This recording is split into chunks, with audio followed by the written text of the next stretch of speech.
Buenas tardes a todos, bienvenidos al último vídeo de la unidad 3, las revoluciones industriales. En este apartado vamos a hablar del movimiento obrero. En este tema hemos hablado de la revolución industrial, hemos intentado comprender en qué consistió esta revolución industrial, cómo se difundió en nuestro continente, qué consecuencias económicas y sociales tuvo. Y bueno, pues en este apartado, siguiendo un poquito el hilo del último apartado, en el cual hablamos sobre las consecuencias sociales, la creación de esa nueva sociedad de clases, en la cual la riqueza es la que va a marcar tu posición social. Bueno, pues debido a las condiciones sociales del sector más bajo, de la clase baja, la clase proletaria, bueno, pues esas condiciones de vida desfavorables, esas condiciones también lamentables que tenían que vivir en esas industrias, va a generar poco a poco ese movimiento obrero, ¿vale? Bueno, estos inicios obviamente pues van a estar vinculados a esas duras condiciones de vida y también laborales, ¿de acuerdo? Ya hablamos de cómo vivían ellos, en qué barrios, en qué zonas, cerca de las fábricas, en zonas con unas condiciones higiénicas muy malas. Y bueno, pues obviamente pues tenían que aguantar cosas como por ejemplo pues largas jornadas laborales, de 14 a 16 horas trabajando, unos salarios que apenas daban para pagar las rentas de los alquileres y para poder ganarse la vida y comprarse, incluso para pagar sus necesidades básicas. Obviamente tenían que vivir en unas condiciones también a nivel de laborales muy pésimas, aguantando un ruido intenso, permanente de las máquinas. Ya hablamos de las condiciones también meteorológicas, obviamente pues calor en verano y frío en invierno según la época. También la participación tanto de mujeres como de niños. Las mujeres obviamente por un salario inferior al de los hombres y los niños también por un cuarto del salario de estos, que trabajaban pues obviamente pues con unas condiciones también muy duras, ¿vale? Y con un salario menor. Estos trabajadores trabajaban sin seguros de accidentes ni enfermedad, tampoco había una situación de despido procedente, improcedente. Y obviamente no hablemos tampoco de la jubilación. Obviamente, pues estas condiciones establecieron un contexto ideal para que empezaran a surgir conciencias que, pues obviamente, pues de una conciencia social de este grupo proletario, ya que estaban en desigualdad frente al otro grupo social, hacia la clase alta, ¿vale? Esta conciencia de desigualdad frente a los patronos, bueno, va a establecer una serie de actuaciones. Esas actuaciones estaban dirigidas a solventar, a poner fin a esos problemas, ¿vale? Esas actuaciones se basaban en las peticiones formales de los trabajadores a los patronos, las huelgas, es decir, parar de trabajar, pues una coordinación entre todos los trabajadores para dejar de producir. Y obviamente pues ya hablamos de algo más violento, que son las revoluciones, ¿de acuerdo? En este contexto también van a surgir una serie de formas de organización, ¿vale? Los trabajadores se van pues van a crear asociaciones, van a crear unos primeros sindicatos y también hablamos de los primeros partidos, ¿de acuerdo? Vamos a hablar de los nacimientos de los sindicatos. Bueno, pues los primeros movimientos de los trabajadores fueron los siguientes. El primero de ellos fue el llamado ludismo. El ludismo se basa en la destrucción violenta de una serie de máquinas, ya que los trabajadores se consideraban que eran las culpables de su situación, entre ellas sobre todo de la situación de desempleo que padecían. Recordemos que muchos de estos trabajadores de la industria venían del campo, venían pues obviamente pues tras ese problema con las Enclosures Acts, con esa venta también de propiedades. Esto va a generar que muchos campesinos vengan a la ciudad a trabajar. Y bueno, pues muchos de estos campesinos se encontraban también sin trabajo.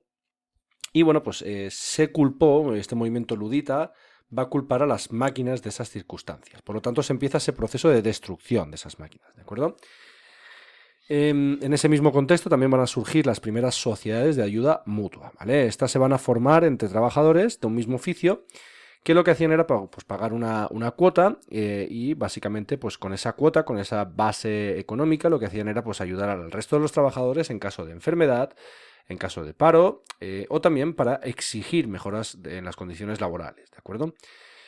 En el año 1834 aparecen los primeros sindicatos en Inglaterra, que son las Trade Unions, pues que lo que van a hacer es reivindicar, exigir mejoras de carácter salarial.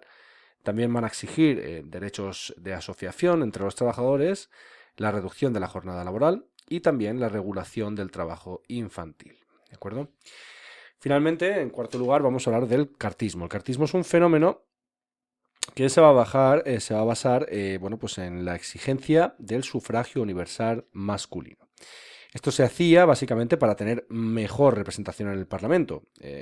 Obviamente porque, a diferencia de este sufragio, existía un sufragio censitario. Estamos hablando de un sufragio que se basaba en tu capacidad económica. Es decir, si tenías esa capacidad económica, se te permitía votar. Si tenías una condición económica favorable, se permitía votar. Mientras que, si no era esa la situación, pues obviamente no podías votar, ¿vale? Estos trabajadores piden ahora el sufragio universal masculino para tener esa representación en el Parlamento, puesto que en ese momento no la tenía, ¿de acuerdo? Y, bueno, pues en esta caricatura podéis ver esos trabajadores, ese fenómeno, esos cartistas que intentan meter a la fuerza esa propuesta, ¿de acuerdo? En el Parlamento británico. Seguimos hablando de, bueno, pues los dos movimientos, estos sindicatos obviamente pues van a ir evolucionando y se va a producir de forma simultánea una lucha, el inicio de unas ideologías que van a ser contrarias al capitalismo. Ya hablamos de que una de las consecuencias económicas de la revolución industrial es la aparición del capitalismo financiero. Este capitalismo financiero se basa en el respeto de la propiedad privada, en la búsqueda constante de beneficios y, bueno, pues obviamente debido a esas condiciones laborales que padecía el sector proletario, bueno, pues van a nacer estos fenómenos ideológicos que van a ser el marxismo y el anarquismo. El marxismo va a ser creado por estos dos señores, Karl Marx y Friedrich Engels, a partir de una publicación en el año 1848, que fue el Manifiesto Comunista. En este manifiesto se formularon sus principales teorías. Entre ellas está, bueno, pues que a lo largo de la historia, todas las sociedades, todas las civilizaciones de carácter industrial, bueno, pues han tenido una lucha de clases. Esta lucha de clases se basaba entre una serie de grupos, que son los opresores, que actualmente, en ese contexto en el cual se encontraban ellos, era la alta burguesía, y los oprimidos, que eran en ese momento los obreros, el proletario, ¿de acuerdo? Los obreros que trabajaban en esas fábricas. Bueno, pues esa lucha de clases, obviamente, pues ha existido a lo largo de toda la historia, ¿de acuerdo? En época feudal estaríamos hablando de los siervos, que serían los oprimidos, y los opresores serían los señores feudales, ¿de acuerdo? Y así, bueno, pues digamos que Karl Marx y Engels pues hacen un análisis historiográfico que se conoce como materialismo, y bueno, pues que hacen un análisis de esa lucha de clases permanente entre las diferentes civilizaciones. Esta teoría va a proponer una revolución, va a proponer este medio, la revolución, para destruir el capitalismo y para dar poder a los trabajadores, ¿de acuerdo?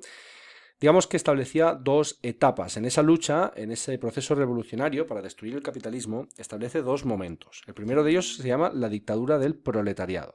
Es una fase intermedia en la cual el Estado debía seguir existiendo, debía seguir regulando la sociedad y la propiedad. Es decir, es el Estado el que va a ser el que va a gestionar todas las cosas, ¿vale? No va a existir esa propiedad privada, sino que la va a gestionar el Estado. Y obviamente pues la sociedad también va a estar regulada en función de este Estado, ¿de acuerdo? El último de los estados sería el comunismo, que sería la fase final, en la cual se elimina completamente esa propiedad privada y ya no existen esas clases sociales, ya no existe esa clase alta, esa burguesía, esa clase baja. Y bueno, pues en esta fase el Estado obviamente pues va a desaparecer, ya no haría falta, ¿de acuerdo? Esta ideología va a defender la intervención de los partidos políticos y también de los sindicatos en la política. Y esto obviamente pues va a dar origen a una serie de partidos como son los partidos socialistas. Seguimos ahora con el anarquismo, la otra ideología. Digamos que esta ideología lo que va a hacer es reunir las ideas de varios pensadores, como es el caso de Bakunin, Proudhon o Kropotkin. Bueno, pues los principios del anarquismo son bastante semejantes al comunismo. En este caso estamos hablando de la libertad individual, de que en lugar de la eliminación completa de la propiedad privada, lo que quieren es una propiedad colectiva, que todo el mundo pueda acceder a la propiedad colectiva. Y obviamente pues hay un rechazo rotundo a la autoridad, es decir, al Estado y a los partidos.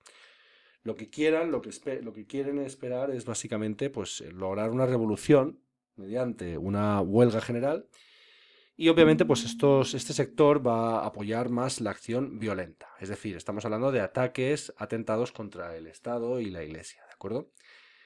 Otros, sin embargo, bueno, pues van a apoyar la creación de sindicatos revolucionarios, lo cual se conoce como anarcosindicalismo.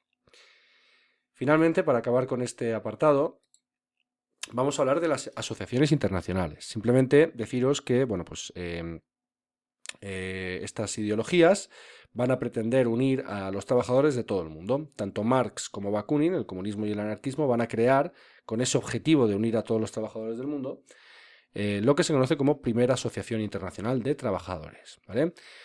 Esta asociación, bueno, pues va a estar presente entre estos años, 1864 y 1876, y bueno, pues sus diferencias finalmente van a provocar su escisión en el año 1872, ¿de acuerdo? En el año 1889, bueno, pues tanto varios partidos socialistas marxistas de Alemania, Francia, España van a fundar la Segunda Internacional, la cual, pues obviamente, pues tendría fuera a los anarquistas y va a impulsar ciertas luchas, como por ejemplo ciertas mejoras, como es el caso de la jornada laboral de 8 horas y también la adopción del 1 de mayo como fiesta de los trabajadores. Bueno, lo dejamos aquí, espero que os haya ayudado. Muchas gracias por todo y nos vemos en la siguiente unidad. Un saludo.